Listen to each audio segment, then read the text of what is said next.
kailangan magkaroon ng appreciation and Correct. depende sa identified need nila or level of interest nila. Yes. Kasi nga, as I try to think about it, yun ang kaibahan natin sa ibang fraternities eh. People join fraternities like Sigma Rho, Upsilon, kasi sikat ang mga members. If you're aspiring to be a lawyer, alam mo, Oh, yeah. Yes. Correct. pagka naging abogado ka na, may trabaho ka. Kukunin ka ng ACRA, di ba? That's true. Kukunin ka ng mga branch mo. In our case, hindi yun ang motivation natin pagsali ng Vanguard eh. Gusto lang nating pahirapin ang buhay natin bilang mga estudyante. O, di ba? Well, but indeed, there's something there at the core that keeps us there. Kaya gusto nating kaya tinapos natin kasi kung tutusin, at least nung panahon natin, 2 years lamang eh. Correct.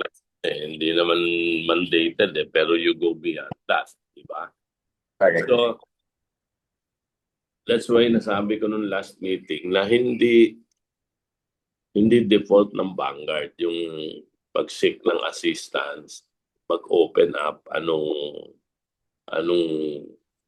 nagiging issues niya, problema niya, difficulties niya. Kasi whether we like it or not, hindi sign of strength sa Vanguard yun eh. Parang sign of weakness eh.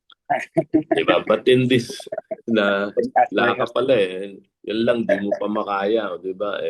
Kaya nga tayo pinatibay ng core.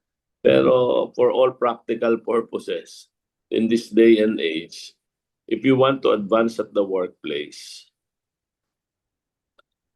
hindi man tanggapin yan, it's whom you know, di ba? Para mabigyan ka kagad ng opportunity o ng break. You want to join a really good company, unless you're an outstanding student and you will perform well during the interview, you won't even have a chance to join them. Pero marami namang paraan eh, di ba? You join a company, try to do well there, and then eventually the industry notices you and you'll be given that opportunity. Pero matagal na process yun at saka maraming factors na magpapahirap sa iyo. Whereas andyan dyan, ang dami-dami ng branch na there's a strong network of branch in the professional field.